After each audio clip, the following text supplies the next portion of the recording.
Selamat malam, Bante. Saya mau tanya, bagaimana cara melatih meditasi metta bhavana? Apakah harus meditasi anapanasati dulu atau bagaimana, Bante? Terima kasih.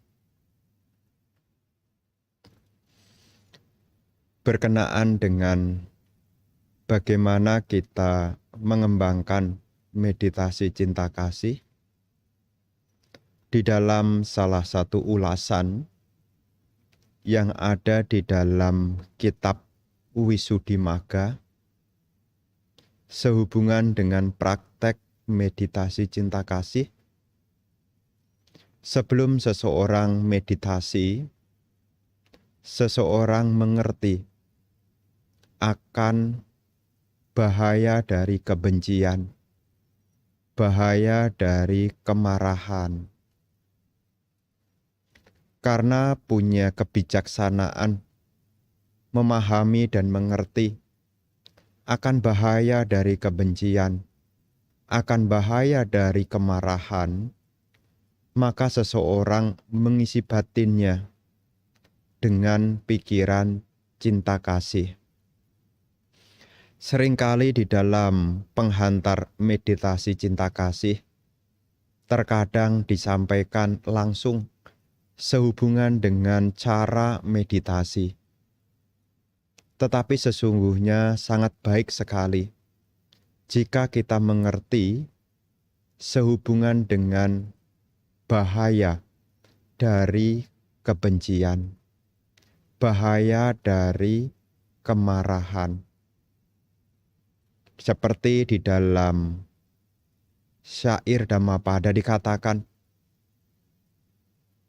kebencian tidak akan pernah berakhir jika kebencian dibalas dengan kebencian. Tetapi kebencian akan berakhir jika dibalas dengan tanpa membenci, yang tidak lain adalah memiliki cinta kasih. Jadi ibu bapak saudara-saudari sekalian, saya harapkan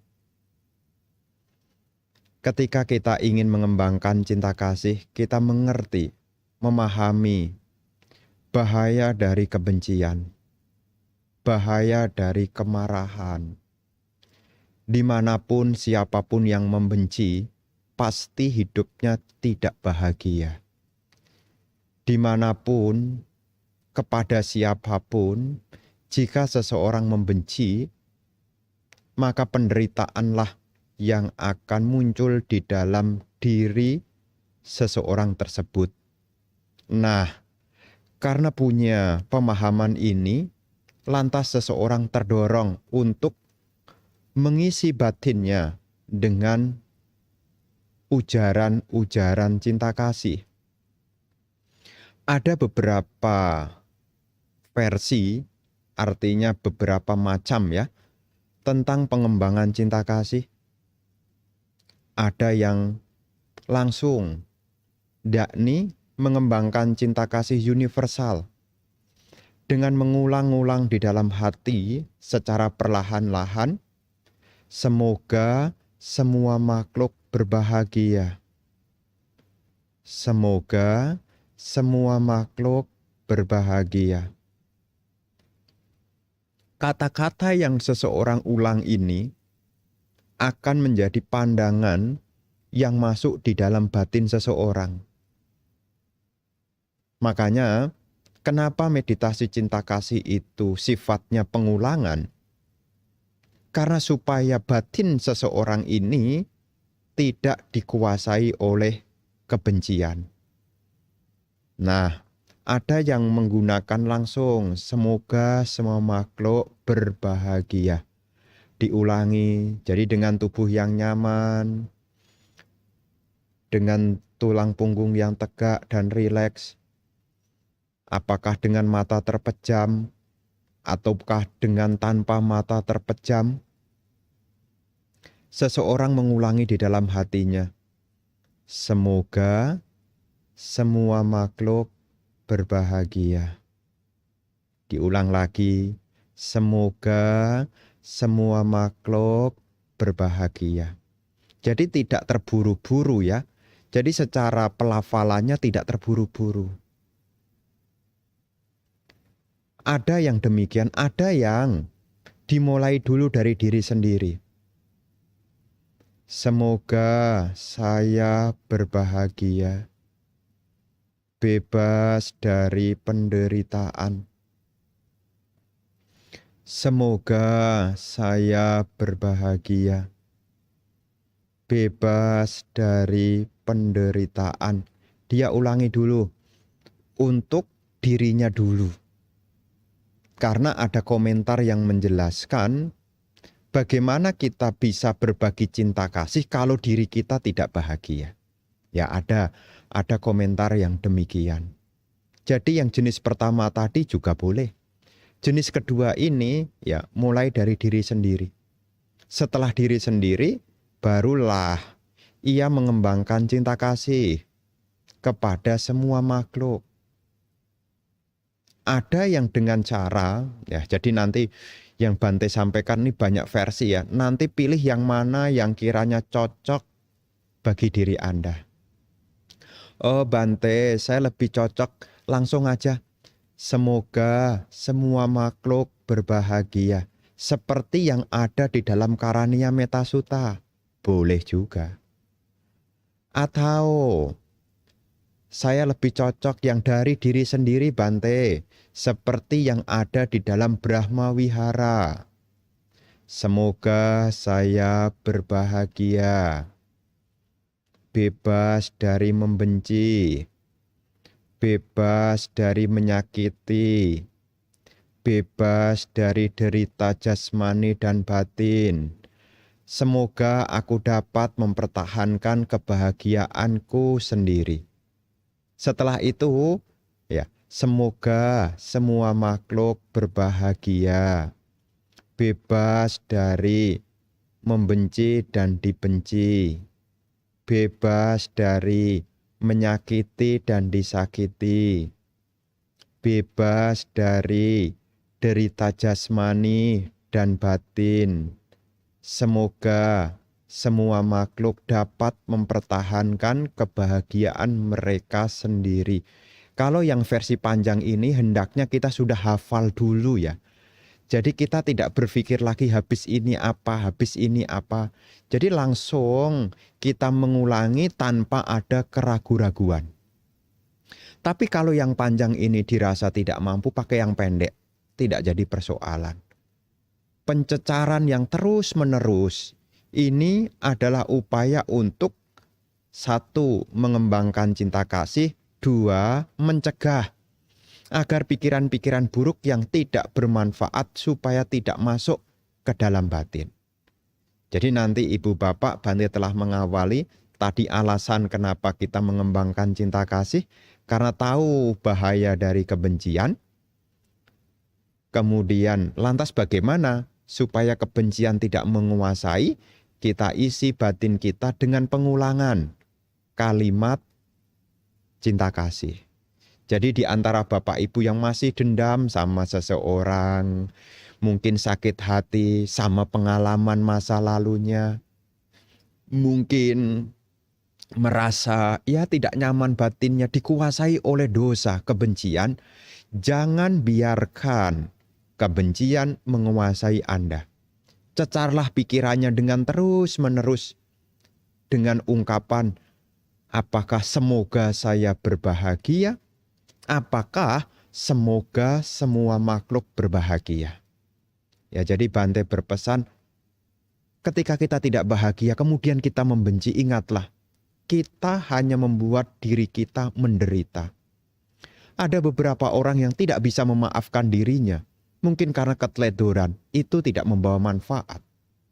Daripada Anda membenci kepada yang sudah terjadi, lebih baik sekarang isilah pikirannya dengan pikiran cinta kasih. Jadi senantiasa bersiaga dengan ujaran cinta kasih. Apakah semoga saya berbahagia? Diulang-ulang lagi. semoga saya berbahagia, atau semoga semua makhluk berbahagia. Ya. Kemudian apakah perlu mengembangkan anapanasati dulu baru meta? Ini kembali kepada diri masing-masing. Anda juga boleh kok. Misalnya, Anda meditasi dengan durasi 1 jam. Setelah 1 jam, bel berbunyi misalnya. Atau 30 menit, kemudian bel berbunyi misalnya. Nah, setelah itu Anda tambahin lagi sejenak mengembangkan cinta kasih. Boleh juga. Ya, boleh juga. Ini seperti kalau ibu bapak ikut retret di dalam tradisi kebiasaan di Goenka. Jadi setelah 9 hari, hari ke-10 itu mengembangkan cinta kasih. Ya, ini bagi yang pernah ikut meditasi Goenka, nanti akan punya pengalaman seperti ini jika mengambil waktu 10 hari. Nah, tapi juga ada yang sebaliknya. Sebaliknya itu sebelum dia mengembangkan praktek vipassana, sebelum dia anapanasati, dia menenteramkan hatinya tanpa kebencian. Dia mengembangkan cinta kasih dulu. Ada yang demikian. Ya, sama baiknya juga. Ya, tapi harus dibagi ya momen-momennya ya. Misalnya 15 menit awal cinta kasih, setelah itu anapanasati, boleh juga. Atau sebaliknya, 30 menit dulu anapanasati. Setelah itu apakah 10 menit, apakah 15 menit, baru meditasi cinta kasih, boleh juga. Begitu ya.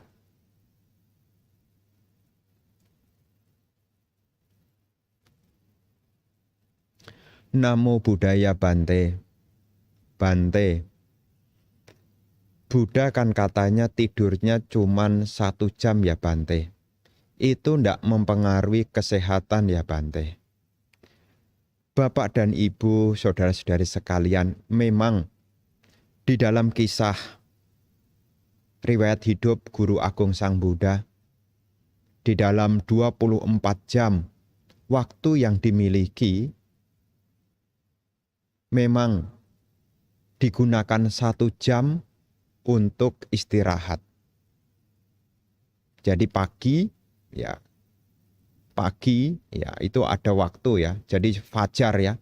Fajar itu nanti kalau kita lihat pembagiannya ya, sebelum pagi hari dengan mata batin beliau melihat siapa yang hari ini bisa ditolong.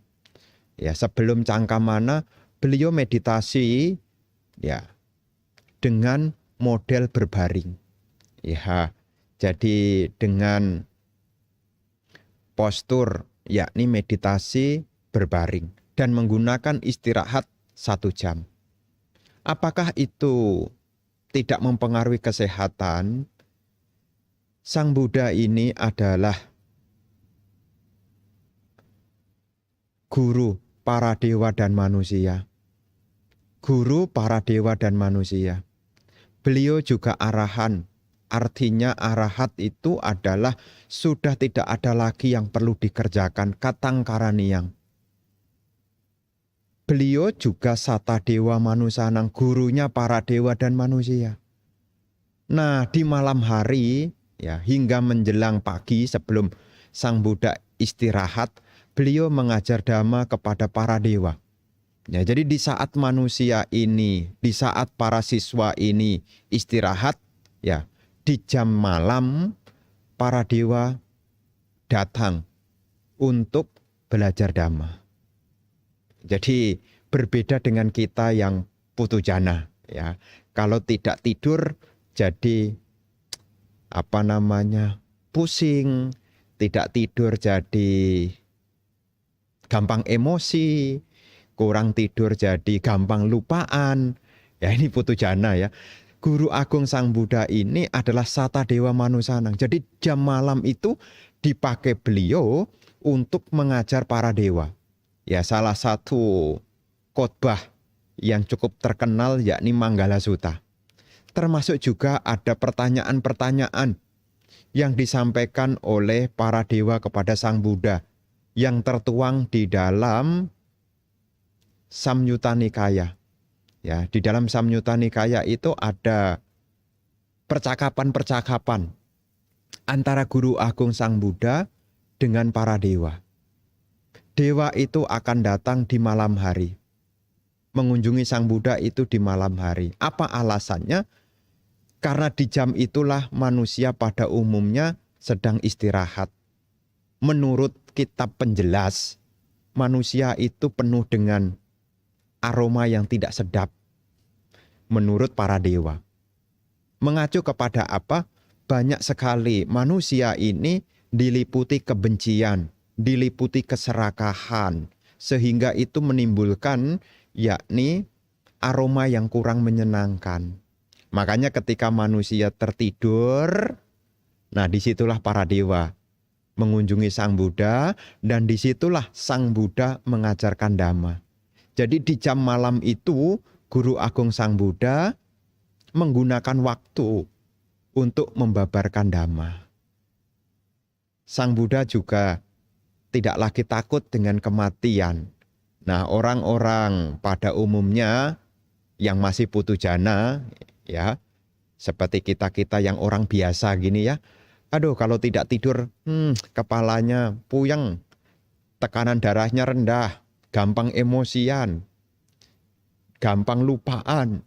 Karena memang secara orang umum ya, belum terbangun kesadarannya, artinya kesadaran yang terbentuk dengan keawasan ini, ya berbeda dengan Guru Agung Sang Buddha. Jadi, apakah mempengaruhi kesehatan untuk orang biasa? Iya. Tapi kalau untuk Guru Agung Sang Buddha tidak dijelaskan, ya tidak dijelaskan. Ya, beliau memang Sata Dewa Manusanang, gurunya para dewa dan manusia. Lah kalau malam-malam dipakai tidur, nanti dewanya kapan belajarnya? Sedangkan usia sama Sang Buddha ini menurut penjelaskan sangat singkat sekali ya kalau dilihat dari perbandingan waktu antara alam manusia dengan alam dewa.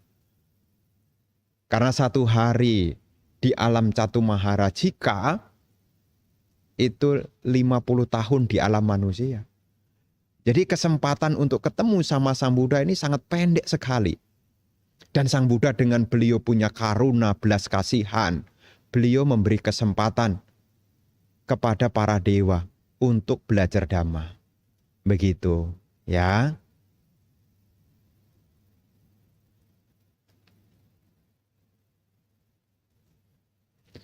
Namo Buddhaya, Bante.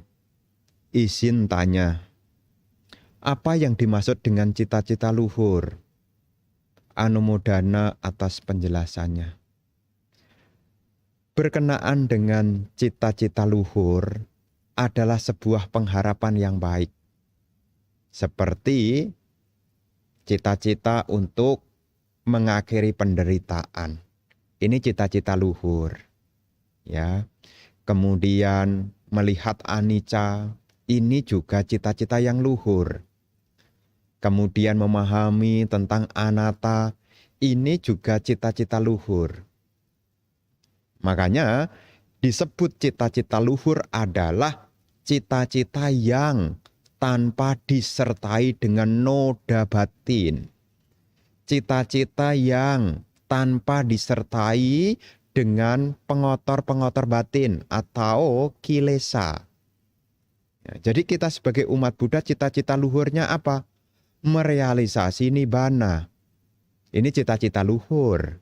Ya, karena ini di atas duniawi. Kalau kita mampu merealisasi nibbana, maka apa yang menjadi pekerjaan kita telah selesai. Katang karaniang. Kita tidak akan mengalami samsara lagi. Itulah yang seringkali Bante ungkapkan, semoga cita-cita luhur Anda. Apa cita-cita luhur ini? Mengacu yakni padamnya kilesa, lenyapnya noda-noda batin, atau dengan kata lain merealisasi nibbana. Begitu ya.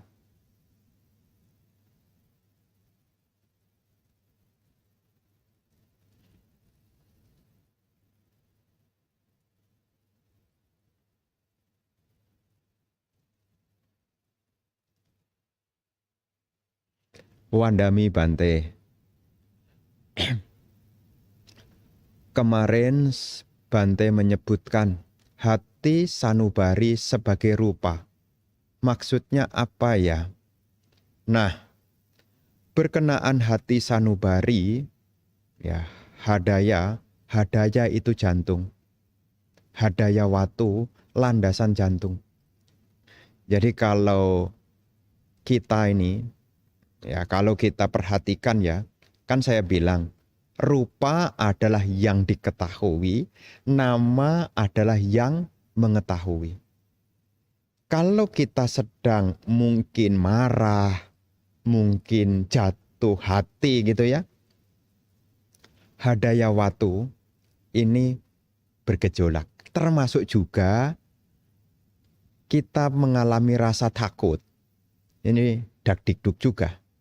Jadi hadaya ini mengacu kepada jantung. Watu ya landasan yang ada di jantung kita. Jadi seperti yang kemarin Bante sampaikan, rupa adalah yang diketahui. Makanya kalau Anda sedang marah, ketika Anda kemudian meditasikan gitu, bagaimana denyut jantung Anda? Nah, di situ Anda sebetulnya mengetahui, oh inilah yang dimaksud dengan hadaya watu. Ya, hadaya watu yang menggetarkan kita punya batin. Ya, rupa yang diketahui. Ya, nama yang mengetahui. Salah satu dari rupa adalah hadaya watu. Hadaya watu. Ya, seringkali diterjemahkan sebagai hati sanubari. Tapi kalau kita lihat dari teks gabungan dari kata palinya, hadaya plus watu. Hadaya ini jantung. Watu itu landasan. Landasan yang ada di jantung ini yang nanti mempengaruhi kita punya kesadaran. Ya, jadi ada pacaya. Pacaya itu saling keterhubungan. Batin mempengaruhi rupa, rupa juga mempengaruhi batin. Pacaya parigaha nyana. Jadi kalau kita nanti praktek meditasi vipassana, kita tahu kaki kita yang sakit, pikiran ikut gelisah. Namanya ini masih ada pacaya keterhubungan. Ya, termasuk juga seperti tadi hadaya watu itu. Makanya di dalam Wisuddhimagga, ya hadaya watu ini ya mengacu kepada jantung yang warnanya itu seperti kelopak bunga terate yang warna merah hati. Ya, begitu ya.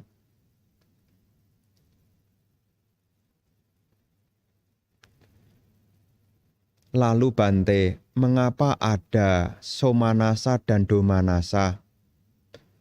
Bukankah saat tubuh mengalami sesuatu menyenangkan, menderita itu bukankah muncul dari nama?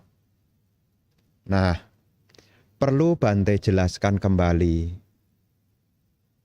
Di dalam nama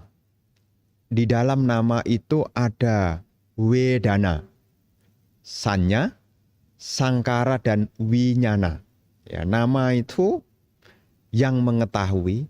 Di dalam nama ini ada wedana, sanya, sangkara dan winyana. Ya. Jadi wedana ini adalah bagian dari nama. Makanya kalau kita nanti suatu saat ya belajar abhidhamma, ya abhidhamma ini paramata ya, paramata dhamma yang hakiki nanti mengacu kepada nama, rupa dan nibbana. Ya, nama ya membahas tentang wedana, sanya, sangkara, winyana. Di dalam abhidhamma winyana ini menjadi cita. Sedangkan wedana, sanya, sangkara ini menjadi faktor batin atau cetasika. Ya, cetasika ini ada 52.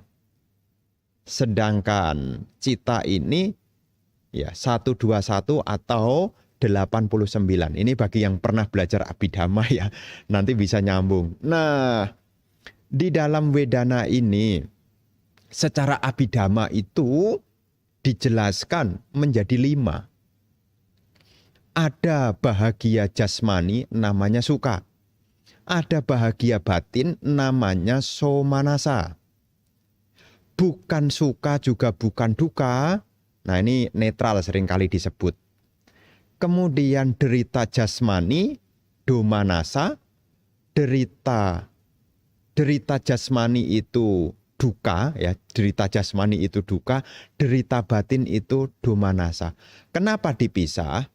Karena secara abhidhamma, ya ini secara abhidhamma ya, ketika seseorang meditatif, ya seperti Anda lah, ya kalau kita ngambil contoh ya kembali ke dalam ya. Misalnya Anda menjadi anak, kemudian anak itu minta sesuatu kepada orang tuanya. Apakah minta sepatu, apakah minta handphone, gitu ya. Ketika dia minta, ya, ternyata permintaannya tidak dikabulkan. Nah, apa yang terjadi? Dia sedih, dia kecewa. Ini maksud apa? Masuk kepada domanasa. Jasmaninya enggak kenapa-kenapa. Wong enggak dipukul kok. Ya, enggak dipukul kok. Tapi ketika sudah mendengar kalimat ditolak permohonannya, menderita batinnya. Itulah yang disebut dengan domanasa. Menderita batinnya. Sama seperti kalau orang tua punya anak. Orang tua punya anak. Ini yang bagi anak ya. Orang tua punya anak. Kemudian orang tuanya ini minta tolong sama anaknya. Nak, bantu dah pekerjaan rumah. Apakah cuci piring? Apakah menjemur pakaian? Kenapa orang tuanya itu meminta pertolongan? Mungkin orang tuanya ada kesibukan. Mungkin orang tuanya ingin melatih anaknya. Kemudian anaknya itu mengatakan, enggak mau. Secara jasmani ibu itu tidak menderita. Tapi secara batiniah ibu ini menderita. Itulah domanasa. Gitu ya. Jadi ya ketika orang tua memohon kepada anaknya untuk mengerjakan sesuatu, kemudian anaknya tidak mengerjakan. Secara fisik dia tidak menderita. Tidak ada pukulan. Dia tidak menderita secara fisik, tidak ada tekanan fisik. Tapi secara batinnya dia sedih. Kenapa ya? Punya anak kok dimintain tolong kok tidak mau ya? Sedih hatinya. Domanasa itu. Ya, domanasa itu. Demikian pula yang somanasa. Somanasa. Yang bahagia batinnya. Ketika mendengar, mungkin anaknya dapat nilai bagus. Yang dapat nilai siapa? Anaknya. Orang tua mendengar kabar, hatinya senang. Somanasa. Tidak mendapat apa-apa secara fisik. Orang tuanya tidak dapat hadiah kok.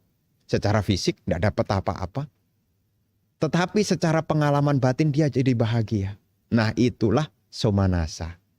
Ya makanya secara abhidhamma ini ya, dibedakan ada derita jasmani, ada derita batin, ada bahagia jasmani, ada bahagia batin. Sama juga kalau mungkin kita mengingat kejadian yang lampau ya. Apakah kita pernah disakiti? Ya, kejadiannya sudah lewat. Tapi perasaan menderita itu masih ada sampai sekarang. Itulah domanasa. Ya, derita batin. Derita batin. Ya, ketidaksenangan yang muncul di dalam batin. Makanya di dalam term abhidhamma ini memang dikelompokkan seperti itu. Ada bahagia jasmani, ada bahagia batin, ada netral, ada derita jasmani, ada derita batin. Ya, ini bagian dari nama karena ini adalah wedana. Ya, wedana ini masuk ya di dalam bagian cetasika. Ya, cetasika. Ya, cetasika ini ya faktor-faktor batin. Begitu ya.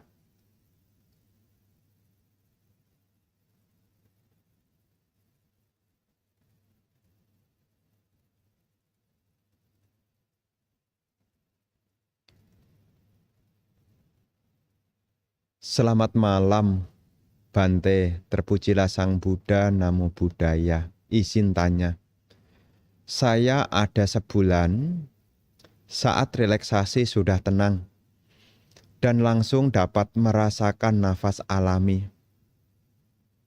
Dulu Bante bilang Anapanasati ada banyak tekniknya. Saat muncul nafas alami, setiap selesainya nafas masuk keluar, ada jeda 1-2 detik. Kadang saya dapat menjaga konsentrasinya. Ada dipaksakan sekitar 20%. Jadi tidak ada jeda. Yang benarnya itu harus gimana, Bante? Karena saya juga pernah dengar harus bisa menerima apa adanya. Jika ada halus, perhatian lebih ditingkatkan. Jika kasar, usahanya dilonggarkan. Mohon bimbingannya. Secara teknik memang banyak macam. Ya, banyak macam secara tekniknya. Tapi kita harus tahu ya. Apa Bante yang harus diketahui? Meditasi ini adalah sarana untuk meninggalkan pikiran yang tidak bajik sekaligus mengembangkan pikiran yang baik. Makanya samadhi itu ada sama wayama. Ya. Jadi yang perlu diingat ya, jangan biarkan pikiran kita mengembara. Ya. Ketika kita sudah menghargai nafas kita, momen demi momen lakukan. Jangan ragu-ragu. Ya. Lah mestinya begini Bante, mestinya begini. Itu jadi wicikicah. Itu jadi keraguan-raguan. Sekali lagi, meditasi ini adalah untuk meninggalkan pikiran yang tidak bajik, mengembangkan pikiran yang baik. Salah satu mengembangkan pikiran yang baik ini tidak membiarkan perhatiannya mengembara kemana-mana. Selama mampu memperhatikan objek, ditekuni saja. Jangan ragu-ragu. Ya, karena meditasi itu kalau ragu-ragu, nanti akan muncul kegelisahan. Apakah benar ataukah tidak? Kalau sudah menjadi gelisah, mulailah muncul tinamida, malas. Malas. Kalau itu dibiarkan jadi benci. Kemudian kita mengalihkan perhatian sama yang lebih menyenangkan, kamacanda menjadi muncul. Makanya yang perlu Bante sampaikan adalah esensi dari meditasi apapun tekniknya. Apakah dengan penghitungan, ya. Jangan sampai kita terkecoh dengan berbagai macam teknik. Tetapi yang perlu kita pahami, meditasi ini adalah meninggalkan pikiran-pikiran yang tidak baik. Mengacu apa? Pancaniwarana. Jangan sampai pikiran kita dikuasai oleh kamacanda. Jangan sampai pikiran kita dikuasai oleh biapada. Jangan sampai pikiran kita dikuasai oleh tinamida. Jangan sampai pikiran kita dikuasai oleh udaka kukuca. Jangan sampai pikiran kita dikuasai oleh wicikica. Ya makanya ketika sudah duduk dengan nyaman, tekunilah nafasnya. Ketika pikirannya mengembara, tarik kembali.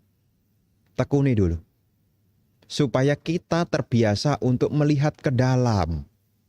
Ya. Supaya kita terbiasa untuk melihat ke dalam. Ya. Jadi nanti ibu bapak, saudara-saudari sekalian, ya, memang banyak macam, ya. Apakah pertengahan, awal, akhir, ini nanti mempertajam kita punya sati sebetulnya. Ya, membeda-bedakan ini menunjukkan sati kita sudah berkembang. Perhatian kita sudah makin tajam. Tapi untuk yang baru awal, ya, lakukanlah dengan ketekunan. Tidak harus di saat Anda duduk meditasi kok. Mungkin di sela-sela waktu, misalnya, ini misalnya, Anda minum nih ambil gelas, kemudian Anda minum. Nah, di sela-sela itu Anda bisa menggunakan perhatiannya merasakan nafasnya. Ini juga latihan juga. Untuk apa? Mendekatkan diri pada kita perhatian pada nafas. Ya, jadi nanti ya ndak usah ragu-ragu, tekuni aja. Ya, yang penting jangan biarkan pikirannya mengembara kemana-mana. Ya, selama perhatiannya pada nafas, tidak ada pengembaraan, tidak ada lamunan, ya, tidak ada pemikiran-pemikiran yang lain, berarti Anda sudah membangun pikirannya dengan cara meninggalkan hal-hal yang tidak bajik, dan di situ berusaha untuk memurnikan pikiran. Dengan landasan pikiran yang tenang yang dimiliki inilah kita bisa melanjutkan untuk praktek vipassana. Dengan bekal ketenangan yang ada, kita bisa mengenali fenomena baik rupa maupun nama yang muncul berlangsung tenggelam. Mengerti tentang anicasannya. Tapi kalau tidak punya landasan ketenangan, ya, apalagi kita masih punya kecenderungan banyak aktivitas yang kita perhatikan keluar, ya, banyak gangguannya. Oleh sebab itu, kenapa penting bagi kita untuk menggunakan waktu di dalam ketenangan? Ya, tekunin, jangan ragu-ragu. Ya, jangan ragu-ragu. Ya. Lah Bante nanti memperhatikan nafas masuk, nafas keluar, kalau terus-menerus nanti jadi kemelekatan dong. Tidak. Ini bukan disebut kemelekatan. Ya, bukan disebut kemelekatan. Karena memperhatikan nafas masuk, nafas keluar secara terus-menerus tidak menimbulkan yakni nafsu-nafsu ragawi. Ya, tidak ada bahayanya. Ya, tidak ada bahayanya. Nah, setelah cukup di dalam ketenangan, nanti bisa mengembangkan vipassana. Merasakan jasmani yang berubah. Ya, kalau batin Anda tenang, ya, ketika kaki sakit diperhatikan, Anda tidak menderita. Ya, secara domanasa, derita batin tidak muncul. Kenapa? Anda cukup ketenangan. Anda menjadi observer yang baik. Mengamati fenomena yang muncul berlangsung tenggelam sebagaimana adanya, paham ini adalah anicca. Ya nanti, tapi yang perlu menjadi PR pekerjaan rutinitasnya, yakni bangun dulu ketenangannya. Nah, bangun dulu ketenangannya. Lakukan dengan kemantapan, jangan ragu-ragu. Ya.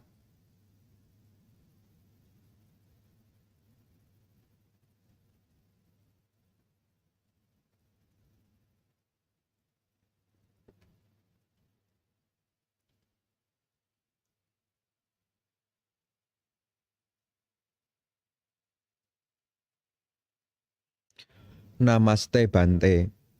Saya pernah mendengar penjelasan mengenai udacca yang bisa muncul disertai dengan UPK. Bagaimana penjelasannya? Orang sedang gelisah di mana pikirannya kacau, tetapi bisa disertai dengan UPK. Wah, hari ini banyak abhidhamma. Hari ini banyak abhidhamma.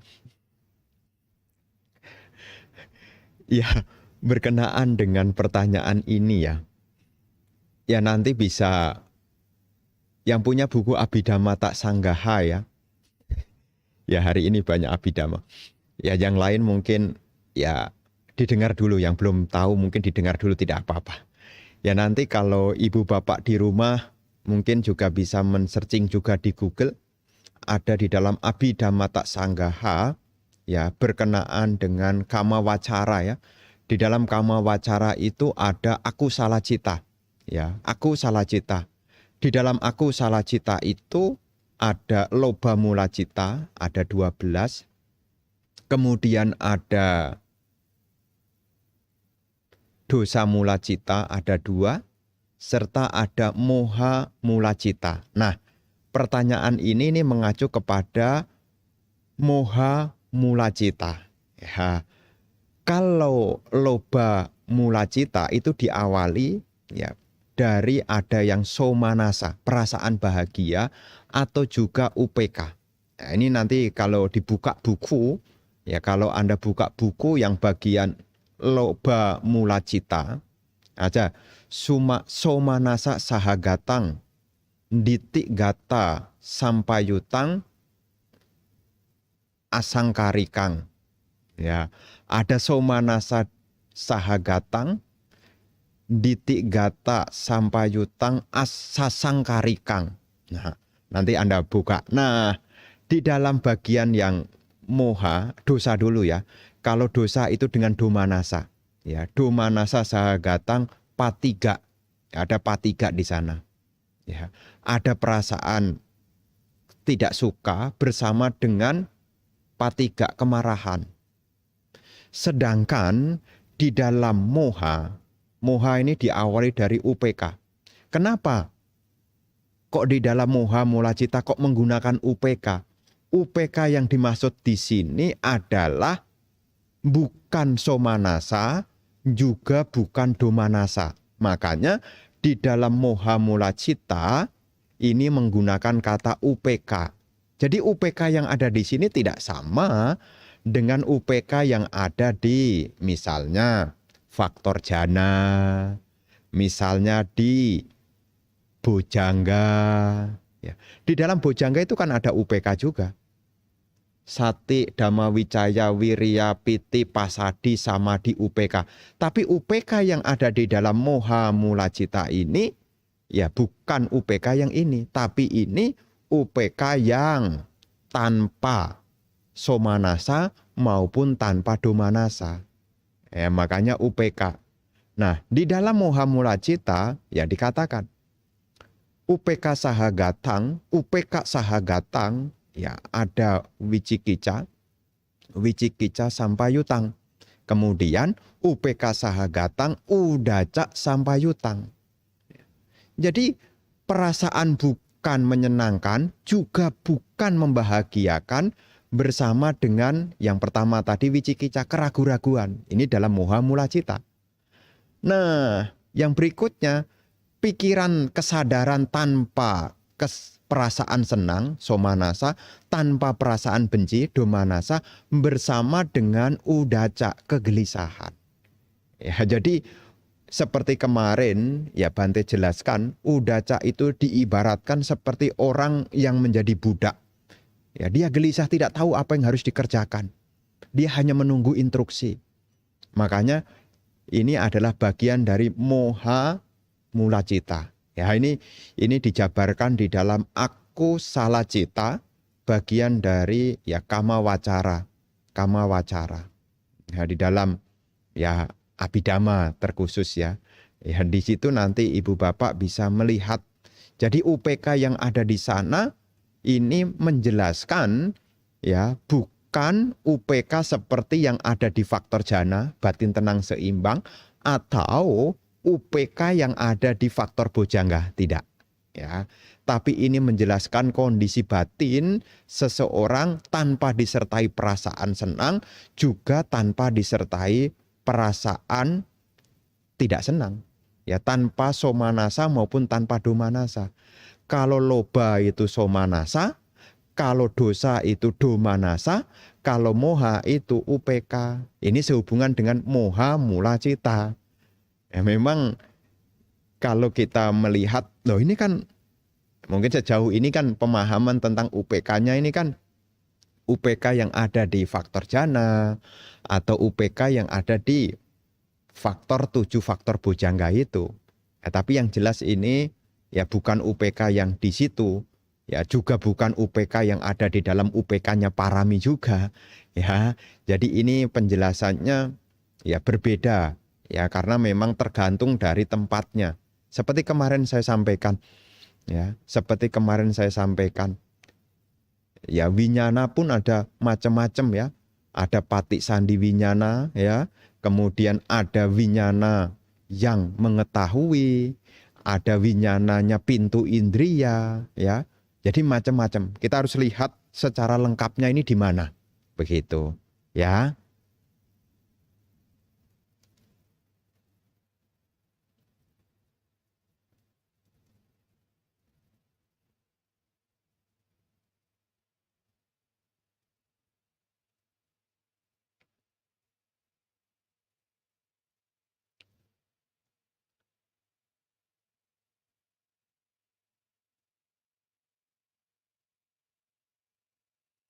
Selamat malam Bante, Sotihotu, Namo Buddhaya. Bante, saya mau bertanya, apakah boleh sembayang ke altar Bodhisatta, tapi sambil menyalakan mantra Buddhis?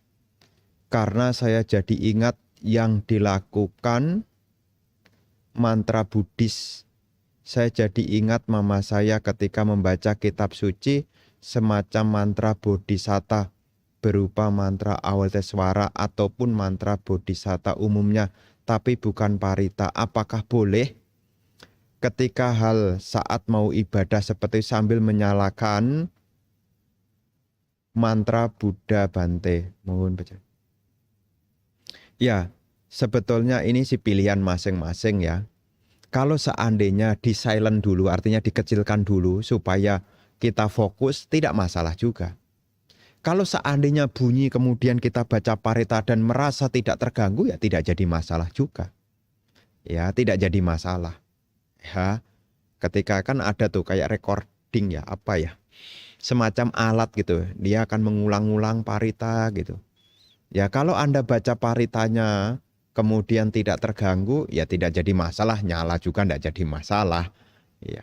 Tapi kalau misalnya, Bante bikin saya tidak konsentrasi, pikiran saya bercabang, nanti saya kecilkan dulu, setelah selesai nanti akan saya nyalakan lagi Bante. Ya tidak masalah. Ya, ini tidak jadi masalah, boleh juga. Ya, tergantung kebutuhan masing-masing. Ya.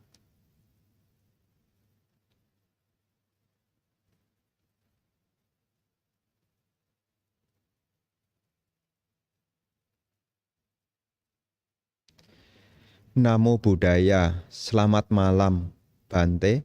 Saya ingin bertanya mengenai kesadaran lagi. Saya memahami mengenai kesadaran terbentuk secara indria. Tetapi Bante, saya tidak memahami kesadaran yang terbentuk melalui pikiran. Kayak orang bengong atau melamun, ia melihat matanya bagus, tetapi tidak ada kesadaran secara pikiran, sehingga tidak ada kesadaran untuk melihat. Jadi, kesadaran ini yang saya maksud Bante. Atau dengan kata lain, menyadari kesadaran menimbulkan kesadaran, tetapi saya tidak paham bagaimana kesadaran menyadari kesadaran bisa terbentuk. Ini mungkin ada kaitannya dengan alam bawah sadar Bante. Mohon petunjuknya. Bapak dan Ibu, saudara-saudari sekalian. Ya, sebentar ya. Saya lihat dulu.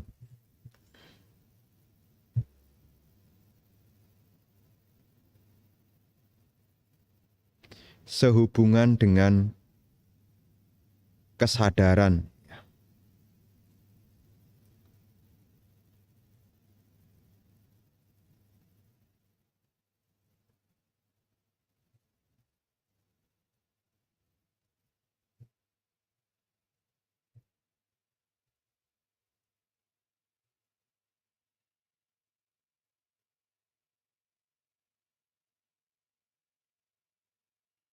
Nah, ya misalnya nih, di dalam penglihatan, di dalam kesadaran seperti yang disampaikan itu, yang pertama kondisi-kondisinya mesti ada. Kesadaran penglihatan itu, misalnya kesadaran penglihatan itu ada kondisi-kondisinya. Yang pertama, ya, cakudhatu. Jadi matanya sehat. Ini cakudhatu. Landasan mata namanya cakudhatu. Kemudian, ya, kita membuka mata. Ya, kemudian ada cahaya, kemudian ada objeknya, dan ada perhatian. Timbullah kesadaran penglihatan. Ketika tidak ada perhatian, meskipun ada objek, ada mata, ada cahaya, meskipun itu semua sudah lengkap, tetapi jika tidak ada perhatian, maka yang bekerja bisa pemikiran apakah sangkara, bentuk-bentuk pikiran seperti yang tadi disebutkan melamun bisa juga. Misalnya orangnya duduk di sini, tapi dia tidak lihat apakah kendaraan lewat, dia tidak ingat. Kenapa? Dia tidak lihat. Kesadaran penglihatannya matanya sehat, ada cahaya karena siang, ada mobil lewat. Tetapi kenapa ketika ditanya, tadi yang lewat siapa ya? Mobilnya siapa ya? Dia bilang, enggak tahu ya. Yang mana ya? Nah, padahal dia duduk di situ. Tapi kenapa ketika ditanya siapa tadi yang bawa mobil? Yang mana ya? Karena pada saat itu perhatiannya bisa jadi mungkin saat itu dia sedang berpikir.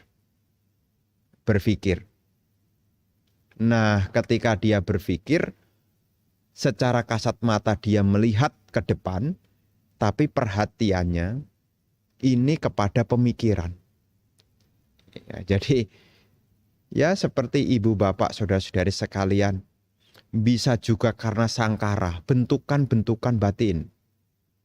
Mungkin kita sedang merencanakan mau ketemu orang atau mau mengerjakan sesuatu yang belum terkerjakan, kemudian terpikir.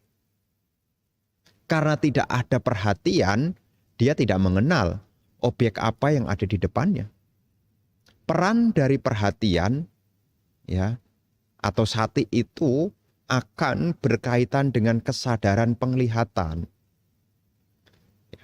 Kalau seandainya dia tidak berpikir ya Bante, berarti saat itu bisa juga endapan dari kejadian yang terjadi karena faktor habituation ya, pembiasaan ya.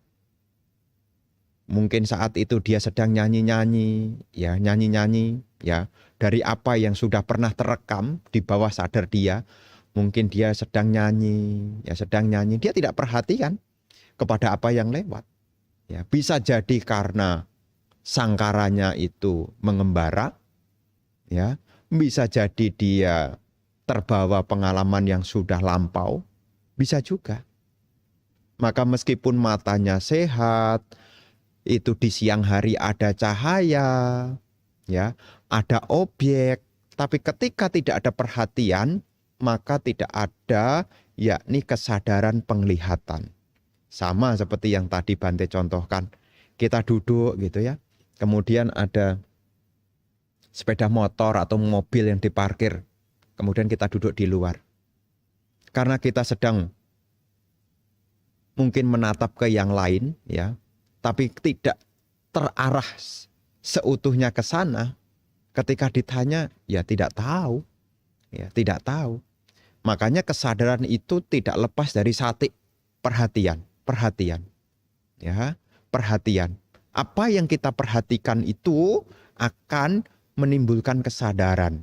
Makanya di dalam kesadaran itu ada yang sobana, yang bagus, ada juga yang aku salah cita juga. Ada kesadaran yang baik. Ini kalau kita mengacu ke dalam cita yang ada di dalam Abhidhamma ya. Itu di dalam cita itu ada yang kusala dan aku salah.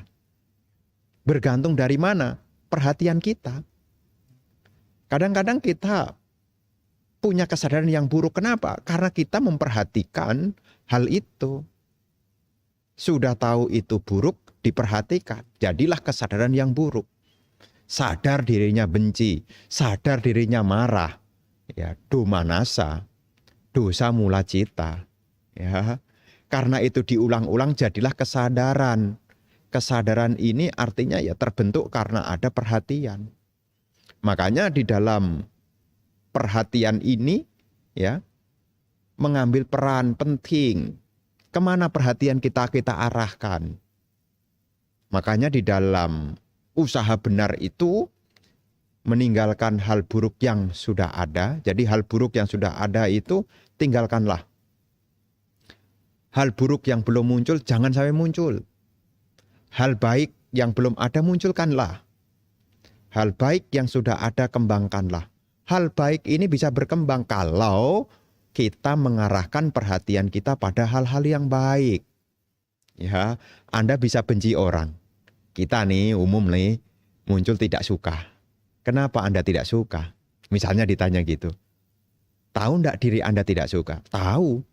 Tapi kalau ditanya, kenapa Anda tidak suka? Soalnya dia nyakiti saya. Soalnya dia menipu saya. Kenapa jadi ketidaksukaan? Karena kita memperhatikan hal-hal yang tidak menyenangkan. Begitu. Nah, kita mungkin dikecewakan orang, disakiti orang. Tapi kita tidak menderita. Kenapa? Karena kita memperhatikannya lain. Ini pembelajaran untuk saya supaya saya hati-hati. Kesadaran kita memahami. Ini sisi baiknya mengajarkan saya untuk hati-hati. Ini mengajarkan saya untuk tidak lengah. Nah, jadi perhatian Anda, pertanyaannya saat ini, kalau Anda yang ingin berkembang, apa yang selama ini Anda perhatikan? Apakah Anda terbawa oleh loba, hanya perasaan senang, ya, perasaan senang, menikmati indriawi, mengikuti apa yang dituntut oleh indriawi, itu loba mula cita itu muncul di situ, ya, ya. Jadi dari sini, dari pertanyaan ini bagus juga loh, mengingatkan kepada kita saat ini apa yang Anda perhatikan. Kalau Anda dikecewakan, apa yang Anda perhatikan? Apakah perasaan tidak menyenangkan itu yang terus Anda perhatikan? Anda makin menderita. Mungkin ada kejadian yang membuat Anda pahit, kemudian Anda ingat terus. Perhatian Anda ke situ, menderitalah. Makanya kita dengan belajar Dhamma, kita diingatkan. Seperti tadi pagi di dalam syair Dhammapada. Bukan pertolongan ibu, bukan pertolongan ayah, bukan pertolongan sanak keluarga yang membuat seseorang mulia. Kemuliaan seseorang karena seseorang itu mengarahkan pikirannya pada hal yang baik. Ya, ini mengarahkan itu butuh sati, butuh perhatian. Ya, makanya di dalam Dhamma itu ada istilah sati sampajana. Perhatian yang disertai dengan kebijaksanaan. Ya, jadi dari pertanyaan yang ditanyakan bagus sekali ya, supaya mengingatkan kita semua. Apa yang saat ini kita perhatikan? Apakah kita menuntun diri kita kepada hal yang membawa perkembangan? Atau malah membuat kita menjadi ciut, tidak berkembang? Begitu ya, itu tambahan supaya nilai manfaatnya terasa dari penjelasan ini. Supaya Anda termotivasi untuk meletakkan perhatian kepada hal-hal yang membawa manfaat. Begitu ya.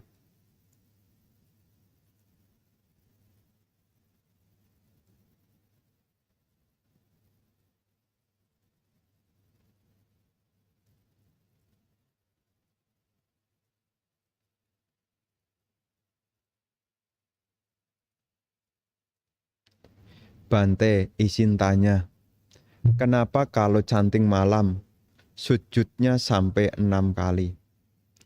Ya ini berbicara ritual tradisi ya. Ya di dalam ritual tradisi ya memang demikian. Ya karena di dalam tadi ya seperti setelah Buddha Begiting ya, setelah Buddha Nusati dulu kan Buddha Begiting. Nah di akhir Buddha Begiting menyampaikan kayena wacaya cetasa. Nah melalui pikiran, ucapan, kayena melalui jasmani, ucapan, pikiran. Jika ada hal-hal yang menyinggung tentang Sang Buddha, ya mohon dimaafkan untuk ke depan menjadi lebih baik. Itu ada terjemahannya.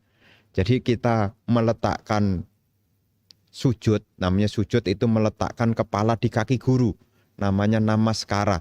Jadi membungkukkan badan, meletakkan kepala di kaki guru. Ya, kita meletakkan kepala di kaki Sang Buddha. Ya, ini adalah cara penghormatan, namanya namaskara, persujudan. Ya, jadi persujudan. Ya, ini persujudan, namanya sujud itu membungkukkan badan. Ya, salah satu persujudan ini membungkukkan badan dengan dahi menempel. Ya, karena di dalam tradisi Ya, namaskara itu 5 titik menyentuh lantai. Dahi, telapak kiri, telapak kanan, sikut kiri, sikut kanan. Jadi ketika kita, jadi nanti kalau namaskara yang benar, ya dahinya menyentuh lantai, telapak tangannya juga menyentuh lantai, sudut ya sikunya juga menyentuh lantai, gitu. Ya, ini adalah tata ritual tradisi, begitu ya.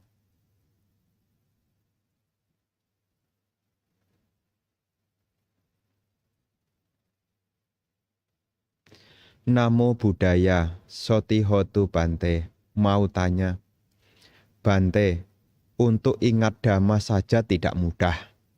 Apalagi abhidhamma, untuk sulit sekali. Bagaimana dengan orang yang daya ingatnya tidak pintar? Yang mau tanya, mencapai tingkat kesucian apakah harus bisa abhidhamma? Jika tidak bisa mencapai tingkat kesucian ya Bante Anumodana. Ya berkenaan dengan belajar abhidhamma ya. Abhidhamma ini adalah dhamma lanjutan ya. Karena di dalam abhidhamma ini mengkupas tentang nama rupa dan nibbana. Penjelasan berkenaan dengan nama rupa dan nibbana. Jadi sebetulnya bagi seseorang yang ingin mengembangkan lebih jauh, ini pariyati ya. Pariyati itu teori. Ya, belajar abhidhamma seperti yang tadi Bante sampaikan, cita 121, cetasika 52, rupa 28. Ini diulang-ulang, diulang-ulang. Ya, ini adalah bagian dari pariyati. Pariyati itu mendukung dari pati-pati. Ya, kan kita tahu 3 tahapan dhamma. Ya, 3 tahapan dhamma. Pariyati dhamma, pati-pati dhamma, dan pati weda. Seseorang bisa menembus dhamma, pati weda. Orang itu harus praktek. Meskipun tahu abhidhamma, tapi kalau tidak dipraktekkan tidak akan menembus. Makanya di dalam tahapan dhamma itu ada 3. Pariyati dhamma, belajar. Apakah sutta pitaka, apakah winaya pitaka bagi biku, apakah abhidhamma pitaka, untuk apa pitaka-pitaka yang kita pelajari ini? Untuk mendukung yakni kita praktek pariyati, pati-pati. Pariyati mendukung pati-pati. Pariyati itu belajar. Nah, pati-pati ini praktek. Praktek apa? Praktek di dalam menyempurnakan sila samadhi panya. Jadi di dalam praktek ini, ya prakteknya apa ya? Sila samadhi panya itu. Hasilnya apa? Ya bisa maga dan pala. Baik sotapati, maga dan pala, sampai arahata maga dan pala. Ini pati wedanya. Ya, kalau kita berbicara tentang kesucian. Ya. Jadi di dalam dhamma ini memang diawali dari pariyati. Apakah harus belajar abhidhamma? Ya kalau ditanya harus sih tentu tidak juga sih ya. Tapi kalau kita mampu, ya boleh juga. Apakah suta tidak cukup Bante? Suta juga bisa. Karena di dalam suta itu juga membantu untuk praktek sila samadhipanya. Ya, suta itu seperti misalnya sabba sawa suta, meninggalkan noda-noda batin. Di dalamnya itu pun juga pengembangan dari sila samadhipanya. Nanti dari pengalaman meditasi, ya dari pengalaman pengulangan-pengulangan itu, seseorang kan tahu gitu. Seperti yang tadi Bante sampaikan, ya karena dulu ya, waktu Bante awal-awal ya ketika jadi biku awal, ya sebelum jadi biku jadi samanera, di dalam Sangga Theravada Indonesia ini ada pendidikan.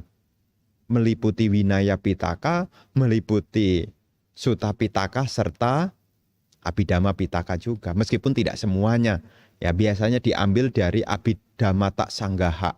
Ya kompilasinya, ya Abhidhammata Sanggaha. Seperti yang tadi Bante sampaikan, ada rupa, cita, cetasika, nibbana. Ini ada di dalam Abhidhammata Sanggaha. Pariyati mendukung pati-pati. Itu ya. Karena dhamma bisa kita praktekkan dengan bagus kalau kita tahu teorinya. Tahu teorinya akan mendukung prakteknya dan ada hasilnya. Kalau tahu teori saja tidak dipraktekkan ya tidak ada hasilnya. Maka sekali lagi 3 tahapan ya. Pariyati, pati-pati, patiweda. Nah, di dalam panya itu juga ada 3 juga. Sutamaya panya, Citamaya panya, dan Bawana maya panya.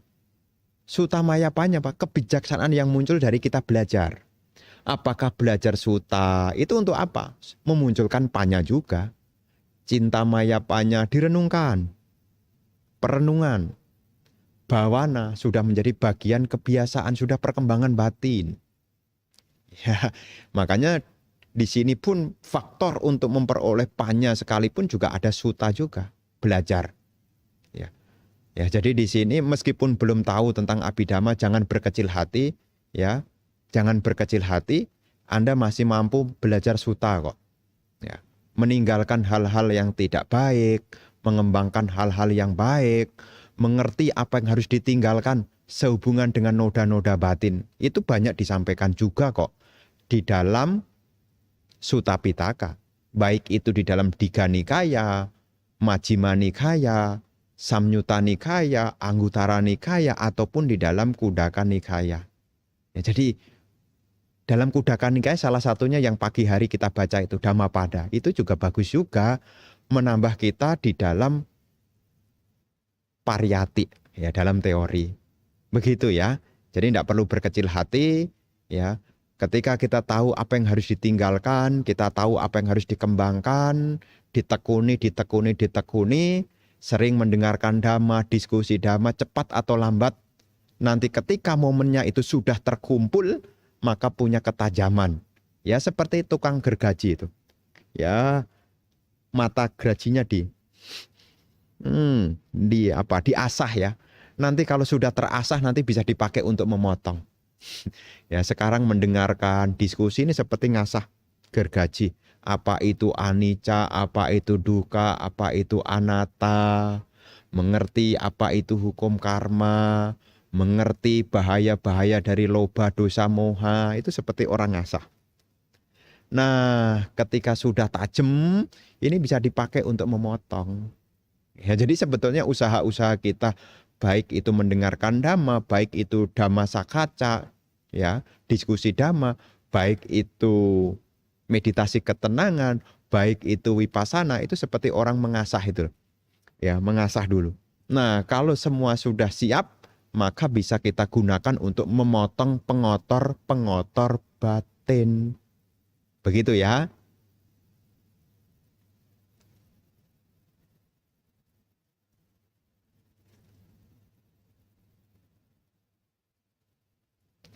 Izin Bante, kalau belajar meditasi sampai titik mengantuk saja, bagaimana? Ya, Bante lebih menyarankan meditasi pakai alarm saja. Ya, jangan pakai ukurannya ngantuk.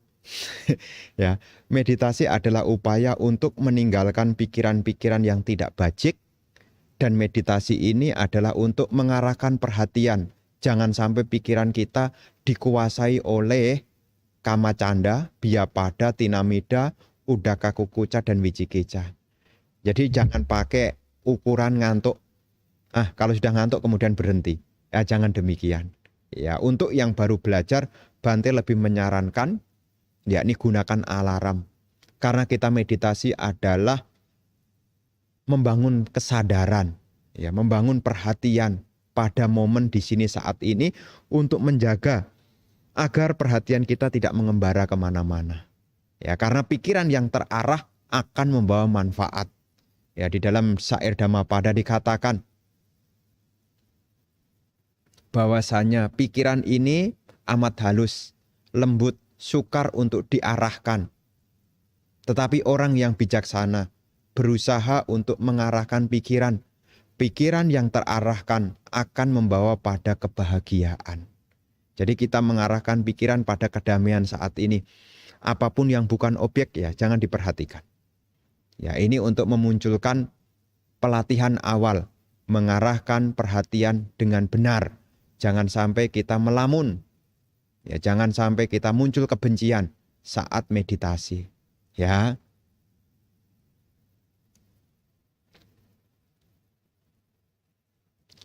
Wandami Bante, apakah perjalanan Dhamma Yatra, ziarah bersejarah ada manfaatnya? Bagaimana penjelasannya? Ini ada di dalam, nanti kalau Bapak Ibu ya ada kesempatan ya, bisa dibuka di dalam Digha Nikaya, kitab suci Tipitaka, judulnya Digha Nikaya. Ya, di dalam Digha Nikaya itu ada sutta yang berjudul Mahaparinibbana Sutta. Di dalam Mahaparinibbana Sutta, Sang Buddha menyampaikan kepada Bante Ananda, jika seseorang mengunjungi 4 tempat, mengacu kepada apa? Tempat kelahiran, Lumbini. Tempat pencerahan, Bodh Gaya. Tempat pembabaran Dhamma pertama, di Sarnath, Varanasi. Kemudian tempat Sang Buddha Parinibbana di Kusinagar, Kusinara. Ketika mendatangi tempat ini dengan keyakinan, akan mengkondisikan seseorang terlahir di alam bahagia. Jadi di sini memang ada di dalam Mahaparinibbana Sutta ada penjelasan seperti itu. Makanya ketika kita mengunjungi tempat Dharma Yatra, tolong digunakan dengan datang dengan keyakinan. Jangan sibuk cari bahan belanjaan. Jangan sibuk foto sana foto sini. Ya. Kadang-kadang kalau saya membawa kadang-kadang umat Dharma Yatra karena mungkin itu pengalaman pertama kalinya, kemudian sibuk foto sana foto sini. Sebetulnya ketika datang ke tempat-tempat ini hendaknya datang dengan keyakinan. Kita sadar di sinilah Sang Buddha dulu mencapai pencerahan, misalnya saat di Bodh Gaya. Oh, di sini loh Sang Buddha mengajarkan Dhamma. Ya, tujuannya apa? Untuk membangun keyakinan. Jadi di sini ketika kita datang ke 4 tempat ini, hendaknya datanglah dengan keyakinan. Ya, jadi jangan sibuk pikirannya mikirin, nanti belanjaannya bagaimana, nanti over bagasi atau tidak. Nah, ya, ini untuk informasi saja, siapa tahu. Ya mungkin nanti kalau berjodoh, punya rezeki, ya bisa ikut juga. Supaya kita benar-benar tahu ini loh tempatnya. Jadi bukan cerita dongeng kalau Buddha itu pernah ada, tapi benar-benar ada karena ada situsnya. Dan ketika kita datang ke sana tujuannya adalah untuk membangkitkan keyakinan. Karena seperti yang seringkali Bante sampaikan, keyakinan adalah awal seseorang untuk praktek ajaran Sang Buddha. Makanya Bante berpesan, datanglah ke sana dengan keyakinan. Ya. Nanti kalau ibu bapak mungkin ya ada rezeki ya mungkin bisa ke sana. Memang untuk saat ini karena kondisi mungkin harga tiket juga mulai naik ya. Tapi kalau memungkinkan ya tidak ada salahnya kok. Ya tidak ada salahnya. Karena sekali lagi kita datang ke sana untuk membangun keyakinan. Bahkan kita bisa bertekad yang baik di sana. Ya bisa bertekad yang baik di sana. Buatlah kenangan yang baik. Ketika kita datang ke Bodh Gaya, kita bisa ingat ketika ingat Bodh Gaya sudah muncul di dalam hati sanubari kita. Oh, saya pernah ke sana. Nah, kalau seseorang meninggal, kemudian dia mampu mengingat kepada Buddha dari sada, ya, seseorang bisa lahir di alam bahagia. Itu salah satu manfaatnya. Ya, apa yang Bante sampaikan ini ya ada di dalam Mahaparinibbana Sutta. 4 tempat. Jadi sebetulnya kalau ke India itu yang penting itu 4 tempat ini loh. Tempat kelahiran, tempat pencerahan, tempat pembabaran Dhamma, dan tempat parinibbana. Meskipun kadang-kadang juga diajak ke Sungai Gangga, ya itu hanya pengetahuan aja supaya kita tahu. Mungkin diajak ke tempat Sang Buddha turun, ya di Sangkisa mungkin, atau diajak ke Uruvela, ya ini hanya sekedar kita tahu oh di sini diajak ke Rajagaha misalnya, diajak ke Nalanda misalnya. Tapi yang terpenting sebetulnya 4, yakni tempat kelahiran, tempat pencerahan, tempat pembabaran dhamma dan tempat parinibbana. Ya,